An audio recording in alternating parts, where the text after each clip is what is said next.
Navy Matters.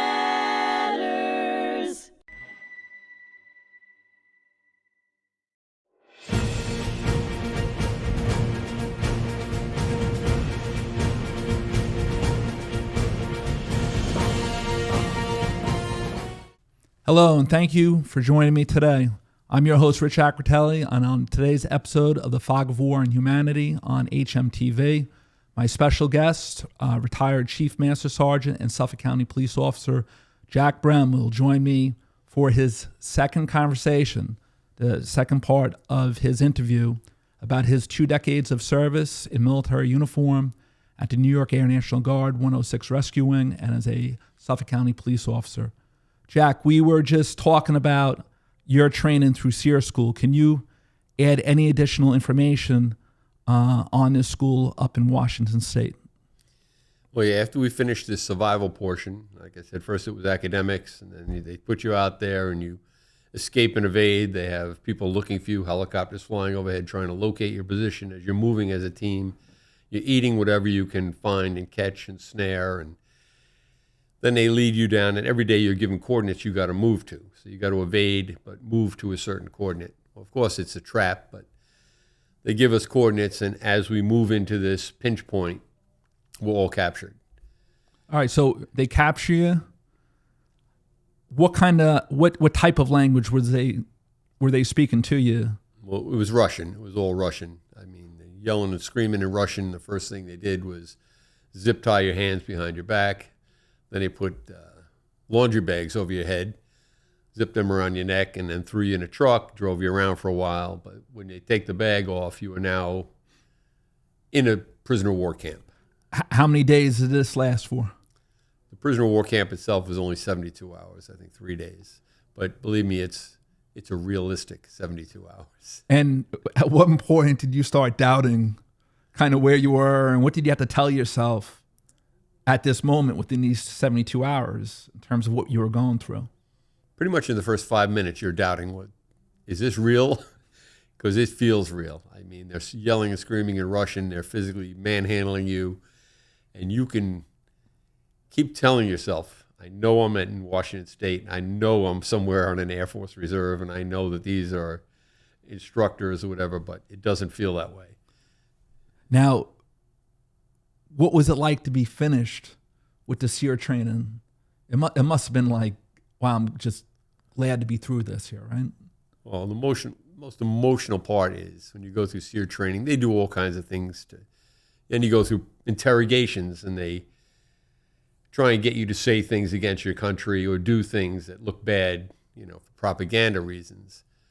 And at the end, you'll get debriefed on how you did with all that. But at one point, they bring us together. They got us in formation, and the commander of the base, who's Russian, gets up and in broken English, he tells you that you are the worst class that's ever gone through, and they do have the right, if you fail the training and you're as terrible as you said we were, to keep you another 24 hours.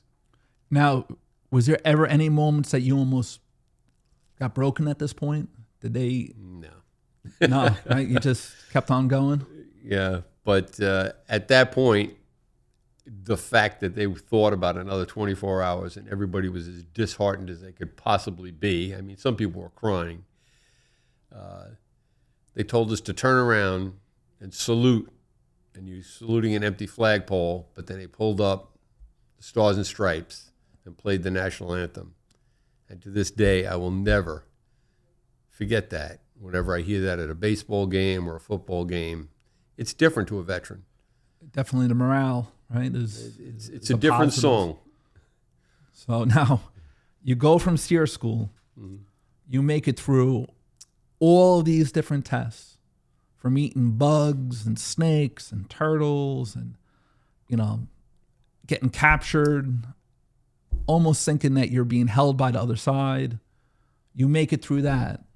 Now where do they send you? Then you go to Kirtland Air Force Base, which is like the finishing school. And that was over 6 months. But first phase there is you go into military medicine.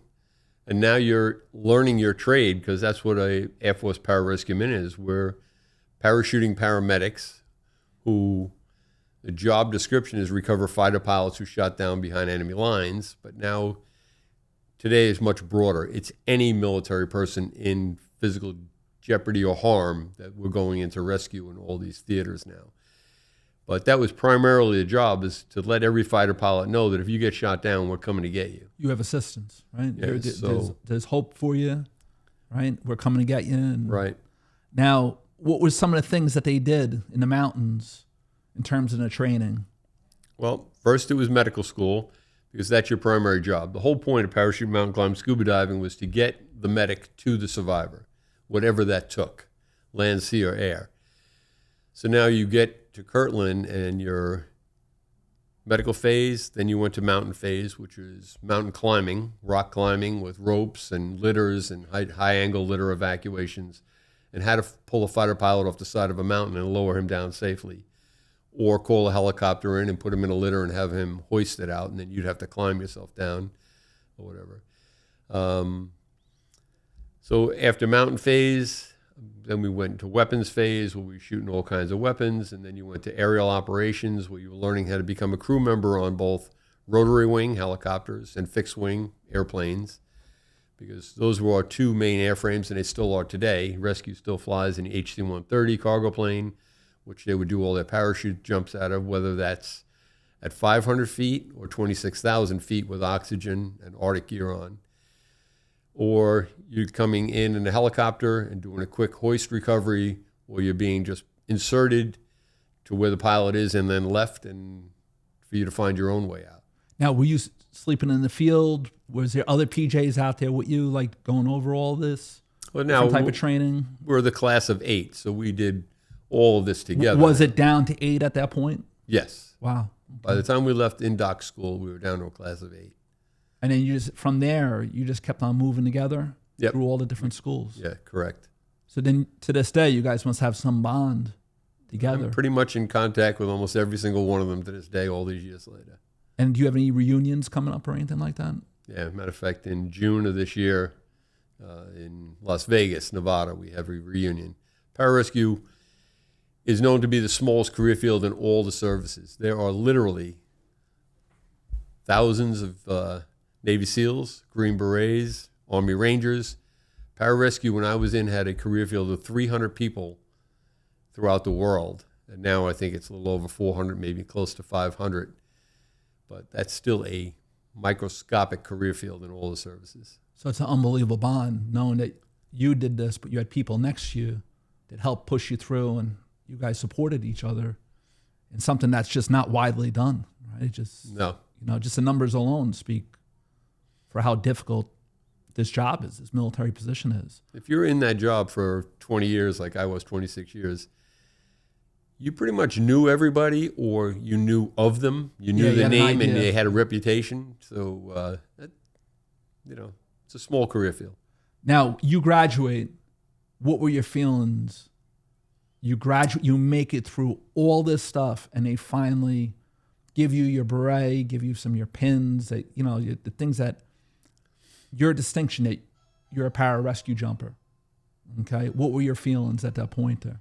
Oh, it's the proudest moment of your life, and it's something we say, I don't know where my career is going to take me, but this is going to affect me for the rest of my life, that I know that if I just set my mind on something, I can accomplish it. If I have the dedication that I presented here in this school, for a 90% washout rate, and to make it through just on sheer determination, like they say in instructor school, give me 100 18, 20-year-old kids, they're all in tip-top physical shape. The defining line between the 8 who graduate and the 90 that walk away is in their heads. It's not in their bodies. So they built a strong mind. I guess you had to have it to come in, but they fine-tuned it. Now, are there moments where you could be driving somewhere in the back of your house or going for a run that you think about these experiences, that just the training alone? I'm not talking about you going out into the middle of the Atlantic Ocean or the Gulf War or 9/11, just your training. Is there times where you get reminders of that training? Oh, sure. Well, actually, there's a TV show out right now on Prime TV. It's called Rescue Warriors, and it's they follow a class through this indoctrination school and through the pipeline and medical school. And I'm watching it with my wife right now, and you get flashbacks. Is it close? It's got to be close to the real thing, right? In terms of it's what you've gone through. It's been so many years, and I forget, but you forget that point of physically saying, my brain is still here, but you're breaking my body, and I don't know if I can still do this. I don't know if I can swim that extra 100 meters underwater. I don't know if I can, run that extra mile. Like, you're just broken. Did your dad, him being a veteran, in for over 3 decades, did he ever talk to you and ask you, where did that come from? How were you able to just keep on going? How did you push yourself? Was there ever any of those types of conversations? No, my father was a classic World War II veteran. I He didn't say almost got much, right? nothing out of him. I didn't understand. I remember him we had a cake for him when he made E8. What kid knows what E8 Yeah, means? sure. And then I got in basic training, and I was being instructed by E3s and E4s. And then in one day, it was a special guest comes in, and E7 came in. I was like, who's an E8? Yeah. And then I remember my father became an E9 before he retired. But I called him one day from basic training and said, you were an E9? Like, you were God. Realize your father was an impressive figure at a very early age. He never spoke of his rank or what he did or anything about the war. He just did it and did what he was supposed to do, right? And did the best he could also, right? So now you come home, you graduate. Now all the training's behind you. Where do you end up now? I joined the Air National Guard when I enlisted. So I came back to my Guard unit. After they put you on active duty for 1.5 years, 2 years to get your schooling done, you come back and you fall back into the Air National Guard. So then they put you on active duty for another year for like OJT, and they got to get you up and get you mission qualified. Now they're going to take you out and say, okay, you're going to parachute, but you're going to parachute into the water. You're going to do a scuba dive. You're going to hit the beach. We're going to have a patient for you. Then you're going to call for helicopter evac. And on the way out, we're going to go through enemy territory. You're going to be shooting machine guns out of the left side of the aircraft. It was H-3 helicopters at the time. And you start putting all these skills that you've been working on for 2 years into scenarios. The next day you'd parachute out of the C-130, hit the ground next to a simulated crashed airplane, treat the pilot, and they'd say no helicopters are available due to the threat in the area. You got to move him 5 clicks to the east. And then you can call for helicopter evac, and you train that way. How many PJs were at the base at that time? What was that, about 1979, 1980 that you were there? I came back in 1978, and I think I was the 8th PJ. Wow. Because it was a brand new unit. They only opened them up in late 1975, and they brought in like 4 active duty guys to kick it off. That number 8 is a big deal, right, from your training? And now you're coming back to 8 in terms That's of true. West Hampton I never Beach, put that together. Right? And, yeah. And when does that bond start with the PJs from the 106 rescuing? Well, you already have an incredible bond because you can look at each guy and say whether I liked them right off the bat or didn't like them off the bat. I know we have a lot in common. And that's willpower. Everybody got here going through the same horrors, the same tortures, the same tough situations. So you already respect each other. A lot of similarities, right? Yeah. A lot of things in common. And now, what is the primary or one of the primary missions or objectives of the 106? Well, it's combat search and rescue, period. I mean, it's to rescue anybody in combat who finds himself in a hard situation. And that's usually going to be your frontline guys, which could be your Rangers, your SEALs, anybody that's out there on their own. So those guys get caught and hit by an IED or something else. And now, you're a young Shoreham kid up on the water, Long Island, right, outside of New York City. Where else did you go in terms of the military? Where did they send you? Where were some of the places around the world that you that you travel to through the service? Half my deployments are operational missions. You're doing the real deal, the real job. And a lot of them are training missions where you're going to specific countries. Like I went to France to learn how to cold weather mountain climb, to work on climb glaciers and, experience high altitude, cold weather. I went to Alaska to climb Mount McKinley for the same reasons. We summit Mount McKinley. We actually got a great civilian rescue on Mount McKinley. I've been to the Philippines, to Thailand, to Germany, England, then the Middle East. I've had deployments to Kuwait, Saudi Arabia, Turkey, Bahrain, and did time in all those countries.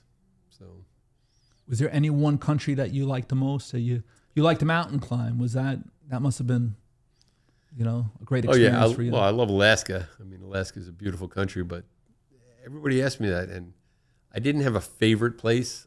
I loved new places. If they gave me the chance to go back to what I called my favorite place or a new place, I would always go to the new place. Wow. I just wanted to experience it all. Now, have you ever been back to Alaska? Have you? Oh, yeah. I've gone back there since I retired to just visit other military friends up there. But wow. Yeah. It's amazing training, right? Mm-hmm. So now at West Hampton Beach, what were some of the things that you did locally? What was some of your jobs, especially being off the Atlantic Ocean? Well, we had a great chief out there, Chief McManus, and one day I was in charge of medical, and I'm putting moulage, which is fake injuries on somebody. You take mortician's wax and put chicken bones in, and you got fake blood, and the chief comes in and he goes, "What is all that?" I says, "Well, I'm going to have one of the guys come in. I'm going to give him an evaluation on his medical skills." He goes, "You want to know how to take care of somebody in combat?" He goes, "You need to take care of real people." And he sent us to the RCC for the Coast Guard, which was at Governor's Island at the time. He says, "You go down there and you sell yourselves." He says, "And you tell them who you are and what you can do, and you tell them anything on the East Coast of the United States, you want it." And we became, through the 1980s, the early 90s, we had more missions from the New York team out in the Atlantic Ocean, from Panama all the way up to Finland, rescuing people at sea. All civilians. It was fishing boats, it was freighters, it was tankers, but there was... What were some of the incidents that occurred? What was some of the... Anything from burns in the kitchen with a boiling 40 pounds of boiling water or 40 gallons of boiling water, to boiler room explosions, to there would be knifings, there would be fights. A lot of guys crushed by containers on cargo ships that move in the storms, and they got their legs fractured or their arms, or they were crushed. Fishing boats, anything, from getting cut to a guy with a bad head injury with a block and tackle came back and hit him in the face. Now, when you're responding, to these incidents, right, these medical concerns, how do you get on those ships? You can either be hoisted. If it was within 200 miles, we would fly out in the H3 or H-53 helicopter at the time. H3. And you get hoisted down onto the deck, or you do a low and slow, which the pilot would fly 10 feet, 10 knots. You would just jump out in a wetsuit, swim over the vessel, and get on the vessel. And then they would hoist you off, or hoist the patient off in a Stokes litter. Some of these rescues were 1,500 miles out to sea. So I would fly out in a C-130 cargo plane, parachute off the ramp. The vessel would put down a small launch, like a 12-foot lifeboat, and we would parachute into that, get in the lifeboat, and then we'd be hoisted onto the ship. What was the visibility and the waves like in some of those conditions? Oh, always seems rescues come in the worst of weather, but it always seemed to be rough. It always seemed to be raining. It always seemed to be foggy or limited visibility, and we had trouble finding the ship to begin with. But it's always a harrowing experience knowing you're 700, 1,500 miles out to sea, and you're about to leave the comfort of an airplane and hope that you can land close enough to a 12-foot boat to get picked up and taken to the mothership. Now, at night, you make it through these missions. You're flying 1,500 miles, which is not around the corner. You're jumping into the water. You can't see your hand in front of your face. Was there ever points where you came home, or when you were flying back, where you said, "I can't believe I survived today"? there have been numerous times in my career where I've come home and said, today could have been the day. A lot of things went wrong, and the scale could have tipped the other way very easily. I've been very fortunate. Yeah. I've always been able to come home. But there are times when you stood on that ramp and you looked out and said, I am the jump master. I'm responsible for these two guys that are jumping with me. I'm picking the point we jump. And if we don't get picked up by that little boat, I'm responsible for 3 lives that are going to be lost today. Now, at the Air Force Base, there's always family moments, barbecues, holiday parties. The sense of camaraderie, not only with you and your fellow PJs, but with the family members, they all share the same experiences. That you must have. I mean, some unbelievable bonds with your fellow PJs, their families, their kids. Yeah, it was tight. And my wife Peggy, who had the spouse unit, was just as tight. Because, we're deploying all the time. And, these women are home alone, all worried about us because we're over in Saudi Arabia during the first Gulf War. And, so they become a phone chain and comfort to each other while we're gone. And they're the strength in the rear that just keeps everything going. Right? Well, they're keeping a family together while we're gone. And how long could some of the deployments be? Most of our deployments in the Guard, thank goodness, were 30, 60, 90 days. We weren't doing those 1-year, 2-year tours. So we were very lucky in that aspect. Did they go quick? It always seems like you were busy. Did that help? That, if you were busy, it kind of kept the time going, that sort of thing? Oh, yeah, you were busy. Time went fast, but you felt it when you were away from your kids and your wife, and you knew you've been gone for a while. Now, the perfect storm, that hit West Hampton Beach pretty hard in terms of the 106. The weather conditions were awful, the situation. Can you describe your relationship with that helicopter crew that ended up going down in the Atlantic Ocean? Well, they were all my best friends. They were all good friends. I mean, Dave Rivola had been a PJ before he became a helicopter pilot. Graham Bouchard I'd been flying with for years. Jim Mioli, the flight engineer, was somebody I flew with every day. Rick Smith and John Spillane were PJs with me. And, I wasn't on the airplane, obviously, for that crash, but it was a traumatic point in all our lives and all our families' lives. And Rick Smith, they never found him, right? Yeah. What was his rank? He was maybe 32, so he was still he was a young guy, right? I believe Rick was a tech sergeant. Tech sergeant. Yeah, E6. And he had his family and 3 daughters. Do you stay in close contact with them? Are they still local or? They're still local, but I'm not in really close contact. Okay. Now, we're going to come back for a third episode and final episode here on HMTV with Chief Master Sergeant Jack Brehm and retired police officer. Please return back to this very interesting segment.